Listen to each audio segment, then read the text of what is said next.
Père et du Fils et du Saint-Esprit. Le Seigneur soit avec vous. Et avec votre esprit.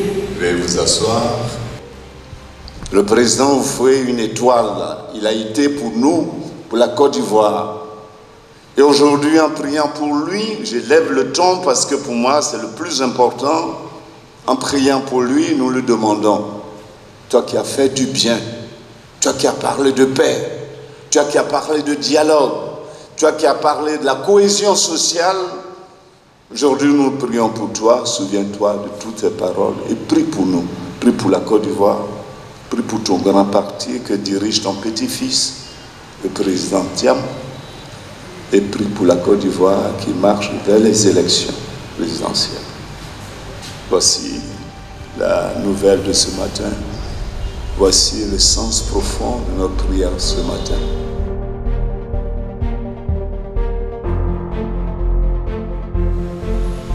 Dans un document réalisé par le Conseil pontifical pour le dialogue interreligieux et le Bureau de la coopération du dialogue interreligieux du Conseil œcuménique des Églises, nous lisons ceci. L'appel lancé aux adeptes de toutes les religions et traditions spirituelles à faire œuvre de paix dans notre monde est urgent et universel. Malheureusement, il existe plusieurs facteurs contribuant à la violence aujourd'hui. La mauvaise gouvernance, la corruption sous toutes ses formes, l'essor du sectarisme, le sécularisme militant, le nationalisme et les mouvements populistes exclusifs, la domination régionale et les inégalités économiques. Dans plusieurs régions du monde, la religion est manipulée et détournée pour justifier les conflits, l'agression et le meurtre d'êtres humains. L'essence de la vraie religion réside toutefois dans la promotion de la paix. Et à ce titre, la religion ne fait pas partie du problème, mais de la solution. Comprenant cela et ayant conscience de leur responsabilité morale, les chrétiens, les adeptes d'autres religions et toutes les personnes de bonne volonté sont appelés à œuvrer ensemble pour rechercher et cultiver la paix.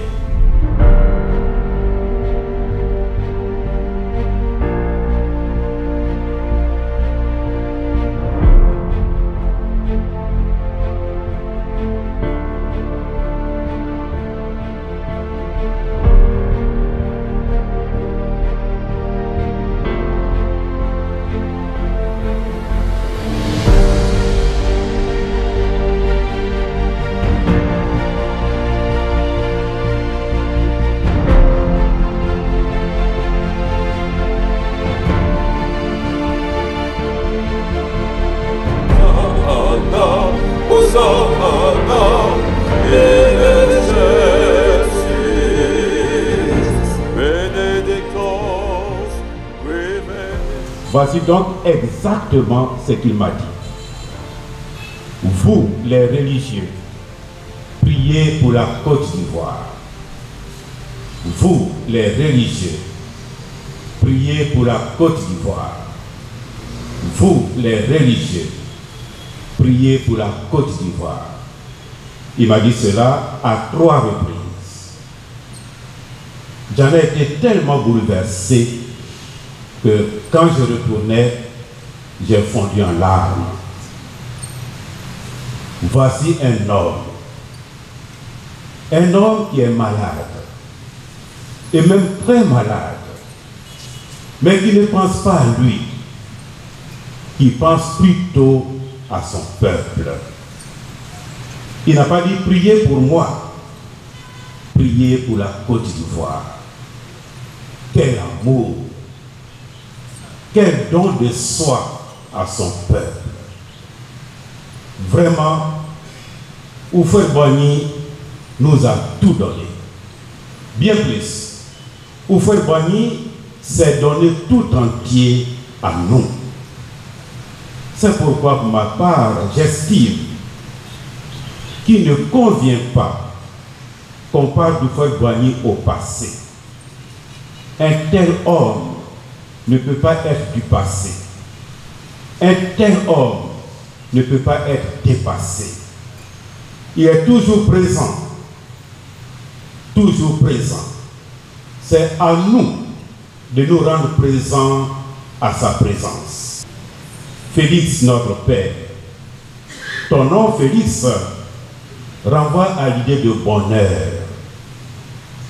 Félix, c'est le bonheur en latin. Alors sois heureux, Félix notre Père. Sois heureux de nous avoir tout donné. Sois heureux de t'être tout donné à nous, à la Côte d'Ivoire. Et prie pour ce pays que tu as façonné avec ton cœur. Prie pour que ton pays, notre pays, la Côte d'Ivoire, réponde de plus en plus et de mieux en mieux à sa vocation. Sa vocation qui est d'être le modèle de l'espérance promise à l'humanité.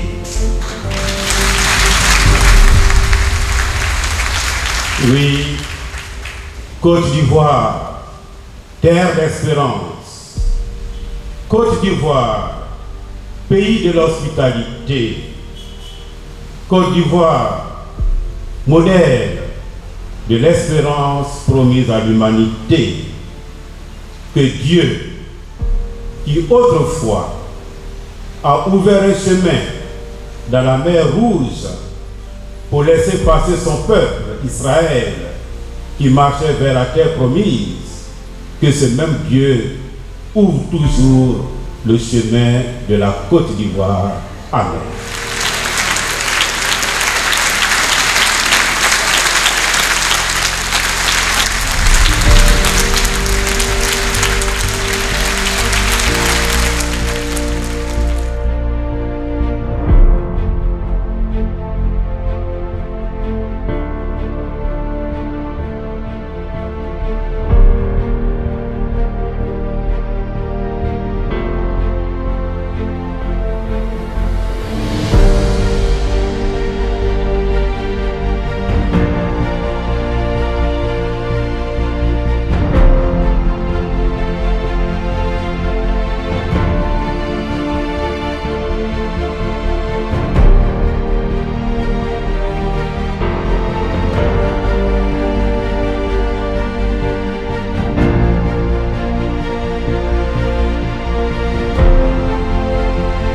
C'était d'abord une messe vraiment en l'honneur du président Félix Houphouët-Boigny, qui est le fondateur de cette nation, le bâtisseur de la Côte d'Ivoire moderne.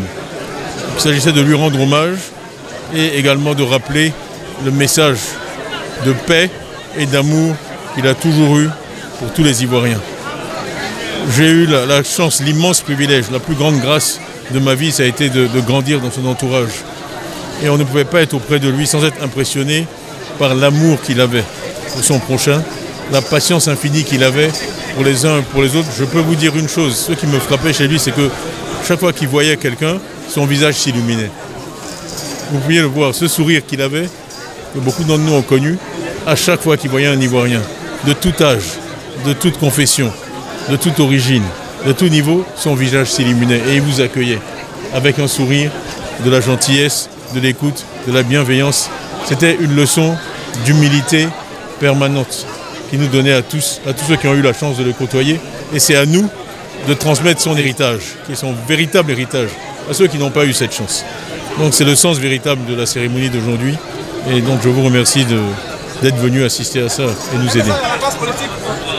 On est dans la maison de Dieu, donc pas ici pour faire de la politique aujourd'hui. On rend hommage à un grand homme. Merci pour la question, mais on y répondra ailleurs, à un autre moment. Oui.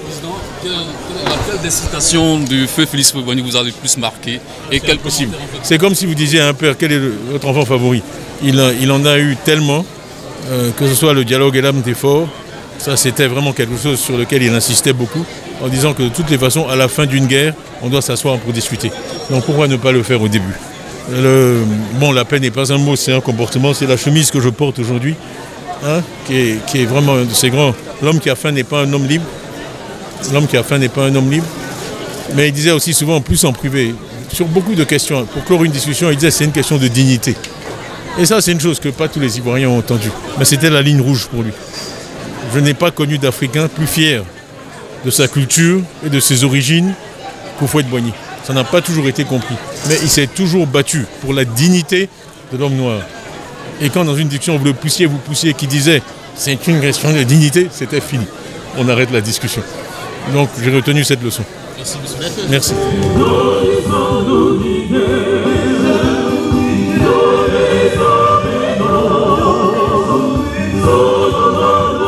Nous sommes très heureux. La famille Yacouba Sylla ne pouvait pas manquer une telle occasion parce que nous avons en partage avec la famille Houphouët-Boigny la personnalité qu'est le président Félix Houphouët-Boigny. Et la Côte d'Ivoire sait et témoigne de ce qui a lié ces deux hommes, le patriarche Yacouba Sylla et le président Félix Houphouët-Boigny. Et c'est ce qui explique la présence de la communauté Yacouba Sylla ici pour célébrer le 119e anniversaire du président Félix Houphouët-Boigny qui pour nous est vivant encore.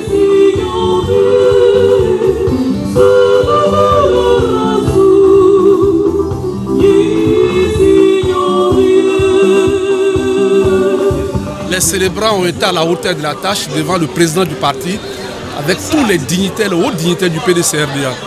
Nous partons réjouis. Feu Félix Houphouët-Boigny n'a pas vécu inutilement. S'il avait vécu, il aurait eu exactement 119 ans cette année. Nous nous unissons en union de prière pour le repos de son âme. Nous les femmes, nous sommes là aujourd'hui pour témoigner notre amour, notre attachement au président Houphouët et aussi notre attachement à notre président Tidiane Thiam qui nous a appelés. Pour nous, c'était obligatoire d'être là à ses côtés pour honorer la mémoire du père fondateur de notre nation.